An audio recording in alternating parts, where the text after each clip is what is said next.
नमस्कार दोस्तों, मैं आपकी दोस्त रेखा बिष्ट रोज ही की तरह आज फिर आई हूँ मैं गणित की दुनिया में। आज हम सीखेंगे अलजेब्रा क्या होता है। वीडियो शुरू करने से पहले आपसे गुजारिश है, प्लीज हमारे वीडियो को लाइक करिए, शेयर करिए और सब्सक्राइब कीजिए। चलिए अपना वीडियो स्टार्ट करते हैं। Algebra, what is algebra?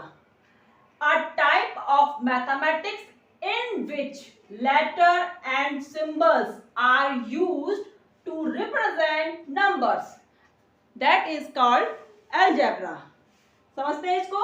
गणित की वह शाखा जिसमें वर्णों एवं आकृतियों के माध्यम से संख्याओं को दर्शाया जाता है, वह बीजगणित कहलाती है।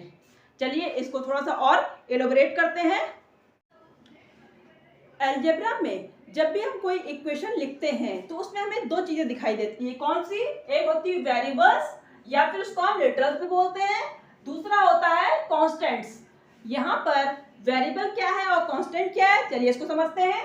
वेरिएबल वो होते हैं, फॉर एग्जांपल हमने यहाँ पर इक्वेशन लिख ली x + 4 = 5, ठीक है? तो हमारा जो ये x है ये वेरिएबल कहलाएगा और 4 और 5 जो नंबर्स हैं ये कांस्टेंट कहलाते हैं। यानी कि x की वैल्यू हर इक्वेशन में बदल सकती है, यानी x = 4 भी हो सकता है, x = 1 भी हो सकता है और x = 100 भी हो सकता है, कुछ भी हो सकता है। जबकि कांस्टेंट यानी कि 4, 5 किसी भी इक्वेशन में 4 और 5 ही रहेंगे। क्लियर हो रहा है? वेरिएबल हम क्या लिख सकते हैं? x लिख सकते हैं, b भी लिख सकते हैं, y लिखें, z लिखें, कुछ भी लिख लें। और कांस्टेंट हमारे 1, 2, 3, 100 कुछ भी लिख सकते हैं, ठीक है? ये हमारे different between variables and constants. Clear हो रहा है?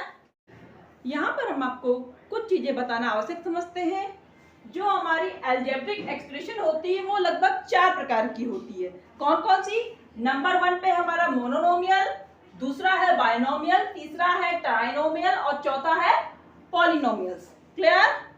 अब मोनोनोमियल्स क्या होता है? इसमें कोई प्लस और माइनस के साथ कोई इक्वेशन नहीं जुड़ी होती, सिंपल सिंगल वन होता है, यानी कि 2x² x³ या 3x, ये समझ लो एक ही में है, इसके साथ कुछ और आगे नहीं जुड़ा है, ये हमारी मोनोनोमियल्स होती है।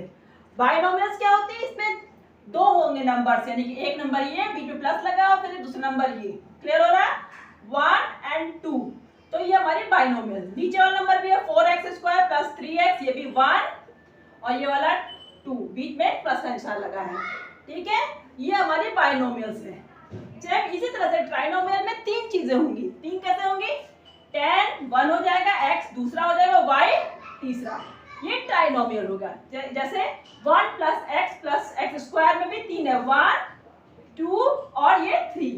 क्लियर हो रहा है?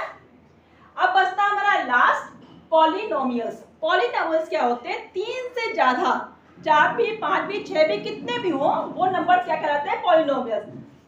Sorry, for example 2x³ 1 - 5x² 2x तीसरा हो जाएगा, ये 3 चौथा नंबर हो जाएगा। ये हमारा पॉलिनोमियल्स है। पॉलिनोमियल्स में कोई नंबर फिक्स नहीं होता, बस इतना पता है कि 3 से ज्यादा होते हैं, ये होती है पॉलिनोमियल्स। क्लियर? यहाँ पर एक और टर्म जानना बहुत जरूरी है, वो टर्म है हमारा कोफिशिएंट। कोफिशिएंट को हिंदी में हम कहते हैं गुणांक। क्या कहते हैं? गुणांक। यहाँ पर मान लीजिए कोई संख्या हम लिख देते हैं -3xy।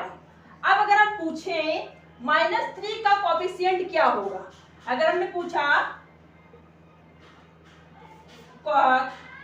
कोफिशिएंट ऑफ -3, तो हम क्या करेंगे? इस -3 को छोड़कर बची हुई संख्याएं जो होंगी वो इसका कोफिशिएंट होगा, यानी x और y। क्या बचा है? -3 हटा देंगे, बचा xy।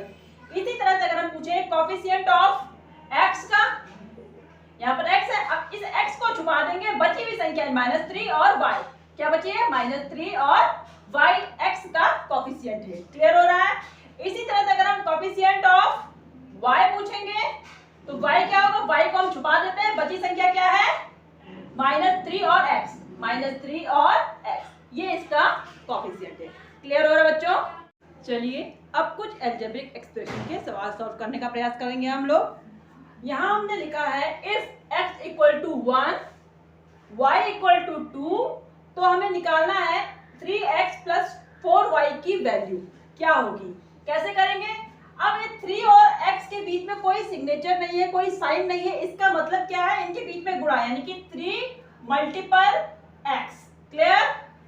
ये प्लस लगा है, प्लस लगा देंगे। अब 4 और y के बीच में कोई जगह साइन नहीं है, इट मींस भी इनका गुणा हो गया, 4 इंटू वाई। इतनी चीज समझ में आ गई। अब हम क्या करेंगे, 3 तो एज इट इज उतार लेंगे और ये मल्टीपल में उतार देंगे। x की वैल्यू क्या है हमारी, 1 है। x की वैल्यू 1 है तो हम यहाँ पर 1 लिख देंगे। फिर ये प्लस लिखा है तो प्लस उतारेंगे, 4 लिखा है तो 4 उतारेंगे, और ये मल्टीपल है तो मल्टीपल कर देंगे। और y की वैल्यू क्या है हमारी, 2 है, तो y हमें 2 लिख देंगे, y की जगह पे 2 लिख देंगे। अब हमारे ये 2 टर्म्स हो गए, ये 2 टर्म्स हो गए हैं, ये बाइनोमियल हो गया है। अब हम क्या करेंगे, 3 1 जा 3 प्लस 4 2 जा 8। अब 3 और 8 जोड़ेंगे तो 11। हमारा आंसर निकल आया। यहाँ व्हाइट बोर्ड पर हमने एक और क्वेश्चन लिखा है, इफ p इक्वल टू 3 और q इक्वल टू -4, तो हमें इक्वेशन मिली है p plus Q upon p minus Q. Same, हमें कुछ नहीं करना है, जितनी चीजें इसमें पुट कर देनी है। पहला हमारा क्या है, p है तो p की वैल्यू क्या है, 3 है, और फिर प्लस लगा तो प्लस लगा देंगे। फिर q है, q में की वैल्यू क्या है, -4, क्या है, -4। अब नीचे p की वैल्यू क्या है, 3 लिख देंगे, प्लस ये माइनस लगा है तो माइनस लगा देंगे, और ये क्या है, y की वैल्यू, q की वैल्यू क्या है, -4। ठीक है, अब इसको सॉल्व करते हैं। 3 प्लस माइनस क्या होता है, माइनस होता है, प्लस माइनस माइनस और +4, और इधर फिर नीचे लिखेंगे 3 माइनस माइनस प्लस और ये 4। अब हमारा क्या आया, 3 में से 4 गया, -1 और 3 और 4 7। हमारा आंसर निकल आया है। चलिए व्हाइट बोर्ड पर एक और क्वेश्चन लिखा है, उसको सॉल्व करने का प्रयास करते हैं। If a equal to -2, b equal to -3 और c इक्वल टू 2, तो हमें इक्वेशन मिली है a square plus b square plus c square. इसको हम वैल्यू निकालेंगे, कितना आएगा। सिंपल, हम a स्क्वायर को क्या लिख सकते हैं, a मल्टीपल a लिख दें, प्लस b को क्या लिख सकते हैं, b मल्टीपल b लिख दें, प्लस c को क्या लिख सकते हैं, c मल्टीपल c। क्लियर हो रहा है। अब हमें a की जगह पर a की वैल्यू पुट करनी है, यानी कि -2 मल्टीपल -2। क्लियर हो रही बात।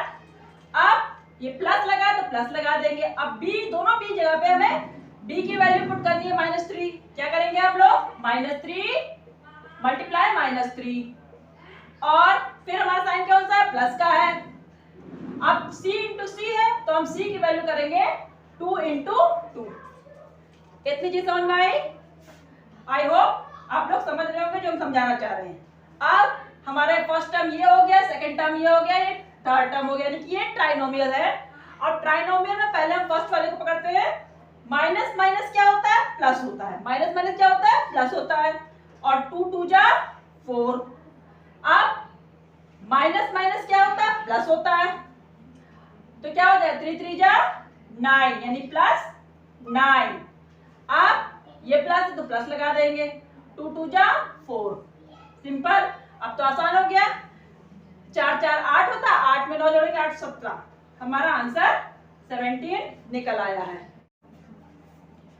तो आज हमने अपने वीडियो में अलजेब्रिक एक्सप्रेशन के बारे में समझा। यदि आज का वीडियो हमारा पसंद आया तो प्लीज़ उसे लाइक करिए, शेयर करिए और सब्सक्राइब भी कीजिए। बाकी कल मिलते हैं अलजेब्रा के कुछ नए सवालों के साथ। नमस्कार।